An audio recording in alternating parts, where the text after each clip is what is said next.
মিয়াক মৰম কৰাত কোনো বাধা নাই। মইতো নিযুত মইনা দিছো, মইতো অৰুণোদয় দিছো, কিন্তু সকলোকে ভাল ৰাস্তা দেখুৱাটো আমাৰ দায়িত্ব। যে ফৰেষ্টত সোমাব নালাগে, ভিজিআৰ পিজিআৰত সোমাব নালাগে, য'ত ঘৰ আছে তাতে থাকো, উজনিত যাব নালাগে, উত্তৰ অসমত যাব নালাগে। এতিয়া শিলচৰৰ পৰা লখিমপুৰত যোৱাটো কোনো দৰকাৰ নাই। আমাৰতো অসমীয়া মানুহ কেতিয়াও নাহে, চাকৰি সূত্ৰ আহিলে ভাড়া ঘৰ লৈ গুচি যায়।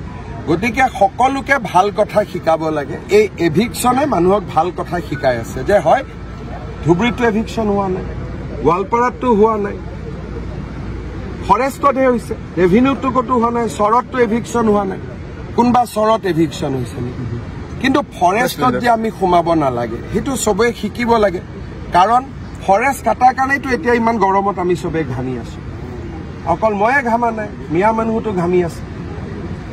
সেইকাৰণে আজি দীঘিলী পুখুৰীত এডাল গছ কাটিলে মানুহে হুলস্থুল লগায়, কিন্তু হাজাৰ হাজাৰ বিঘা ফৰেষ্টত গছ কাটি দিছে, কোনেও হুলস্থুল নকৰে।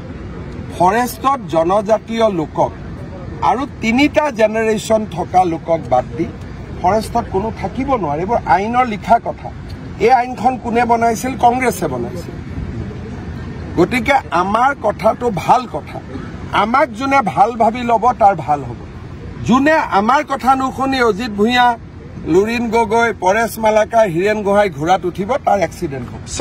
আপুনি মিয়াক মৰম কৰাত কোনো বাধা নাই। মইতো নিযুত মইনা দিছো, মইতো অৰুণোদয় দিছো, কিন্তু সকলোকে ভাল ৰাস্তা দেখুৱাটো আমাৰ দায়িত্ব।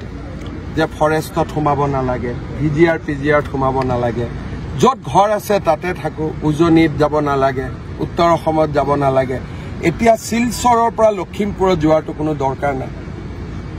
আমাৰতো অসমীয়া মানুহ কেতিয়াও নাহে, চাকৰি সূত্ৰ আহিলে ভাড়া ঘৰ লৈ গুচি যায়। গতিকে সকলোকে ভাল কথা শিকাব লাগে। এই এভিকশ্যনে মানুহক ভাল কথা শিকাই আছে যে হয় ধুবুৰীতো এভিকশ্যন হোৱা নাই, গোৱালপাৰাতো হোৱা নাই, ফৰেষ্টতহে হৈছে, ৰেভিনিউটো ক'তো হোৱা নাই, চৰতটো এভিকশ্যন হোৱা নাই। কোনোবা চৰত এভিকশ্যন হৈছে নেকি? কিন্তু ফৰেষ্টত যে আমি সোমাব নালাগে সেইটো চবেই শিকিব লাগে। কাৰণ ফৰেষ্ট কাটাৰ কাৰণেতো এতিয়া ইমান গৰমত আমি চবেই ঘামি আছো। অকল ময়ে ঘামা নাই, মিয়া মানুহতো ঘামি আছে। সেইকাৰণে আজি দীঘিলী পুখুৰীত এডাল গছ কাটিলে মানুহে হুলস্থুল লগায়, কিন্তু হাজাৰ হাজাৰ বিঘা ফৰেষ্টত গছ কাটি দিছে, কোনেও হুলস্থুল নকৰে।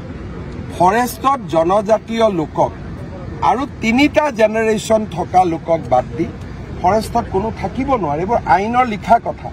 এই আইনখন কোনে বনাইছিল? কংগ্ৰেছে বনাইছিল। গতিকে আমাৰ কথাটো ভাল কথা। আমাক যোনে ভাল ভাবি ল'ব তাৰ ভাল হ'ব। যোনে আমাৰ কথা নুশুনি অজিত ভূঞা, লুৰিণ গগৈ, পৰেশ মালাকাৰ, হীৰেণ গোহাঁই ঘোঁৰাত উঠিব, তাৰ এক্সিডেণ্ট হ'ব। আপুনি